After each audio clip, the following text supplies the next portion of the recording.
Bismillahirrahmanirrahim. Assalamualaikum warahmatullahi wabarakatuh.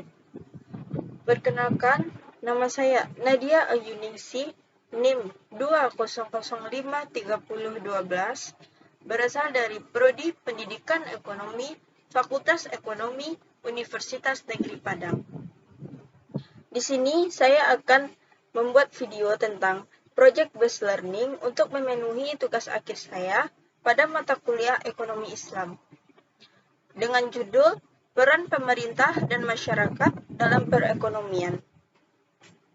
Yang pertama ada peran pemerintah dalam perekonomian. Satu adalah peran alokasi, di mana peran alokasi pemerintah dalam penganggaran memerlukan bagaimana pendapatan pemerintah akan dibelanjakan.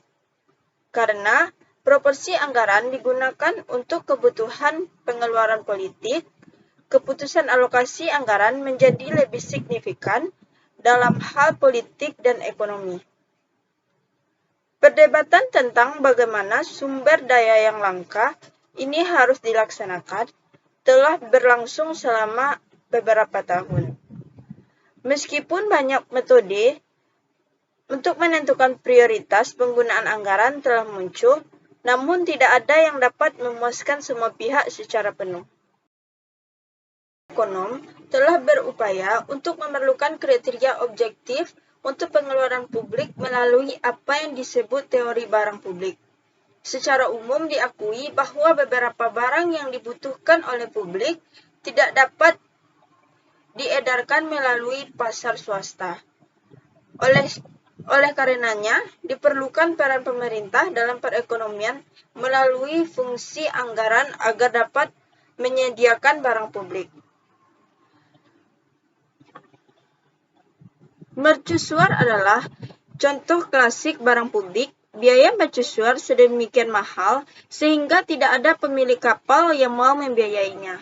Di sisi lain, jika tanpa biaya tambahan, memang itu harus tersedia untuk semua karena tidak ada cara praktis untuk mengecualikan kapal dan penggunaan fasilitas yang disediakan oleh mercusuar. Bahkan jika pemiliknya telah menolak untuk membayarnya. Satu-satunya metode praktis untuk menyediakan layanan tersebut adalah dengan tindakan kolektif melalui penyediaan barang publik.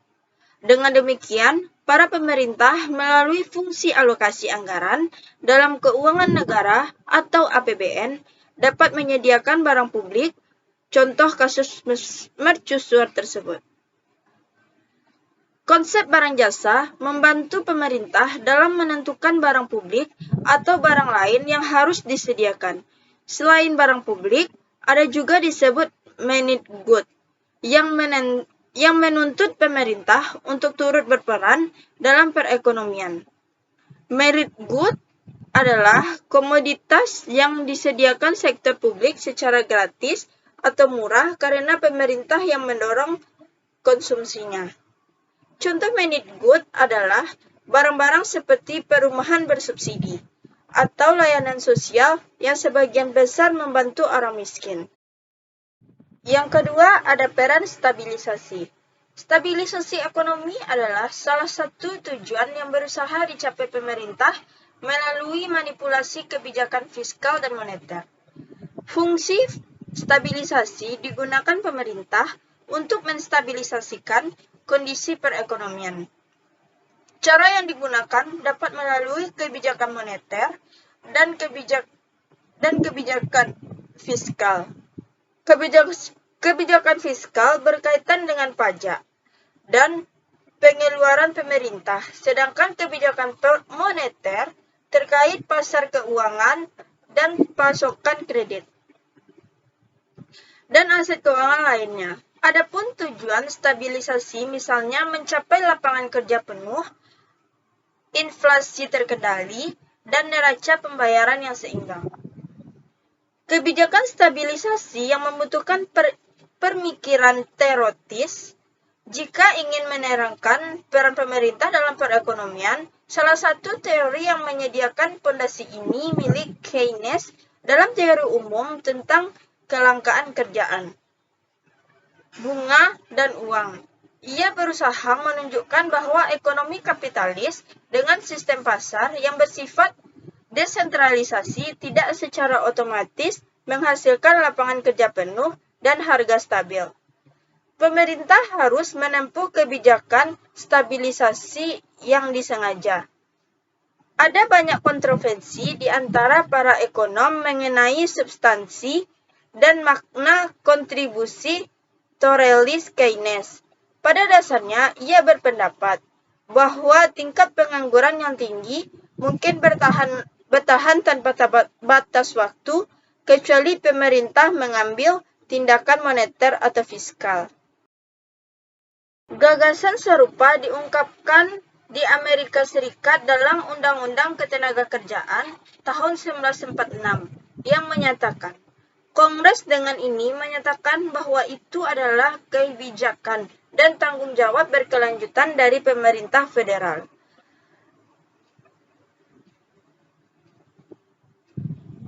Mempromosikan ketenagakerjaan maksimum, produksi, dan daya beli.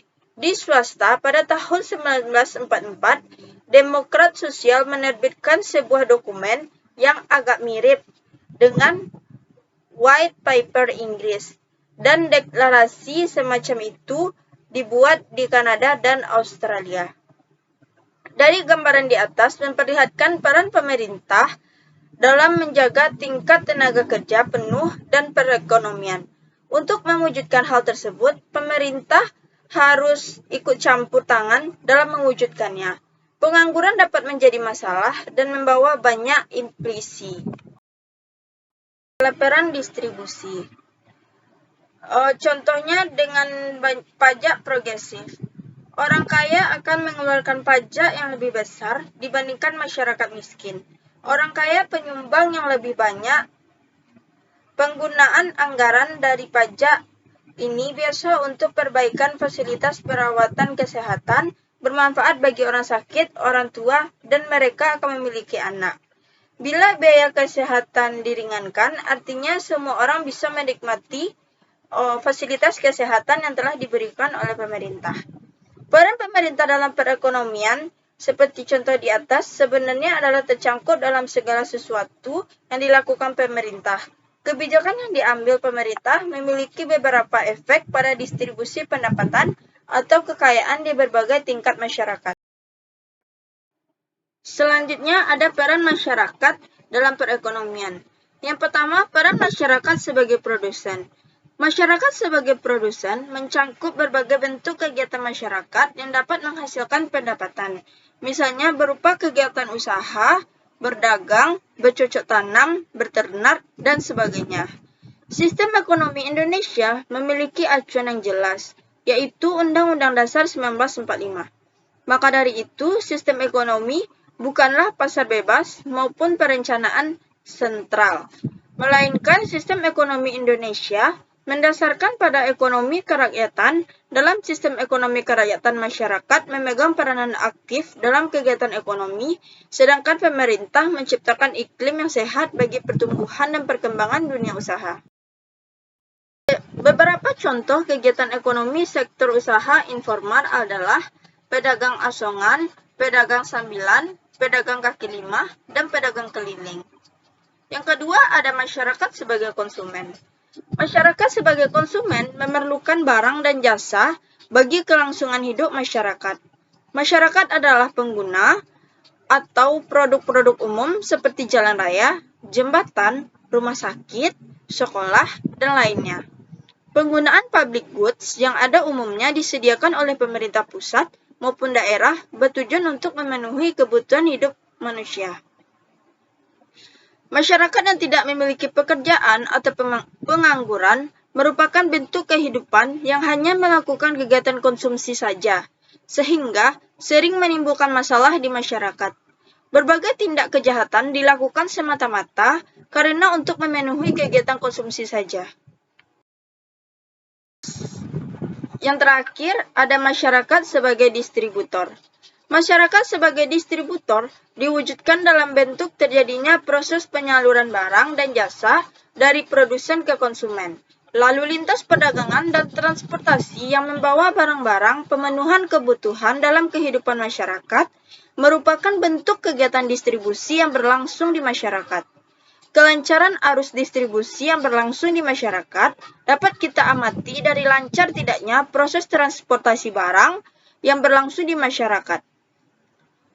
Salah satu faktor yang memicu terjadinya kelangkaan barang antara lain disebabkan ketidaklancaran proses distribusi. Hal ini sering terjadi di daerah-daerah yang sulit transportasinya. Selanjutnya ada penutup.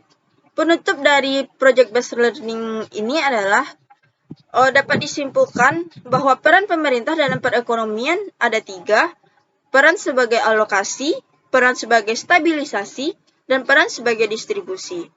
Serta peran masyarakat dalam perekonomian ada masyarakat sebagai konsumen, masyarakat sebagai produsen, dan masyarakat sebagai distributor.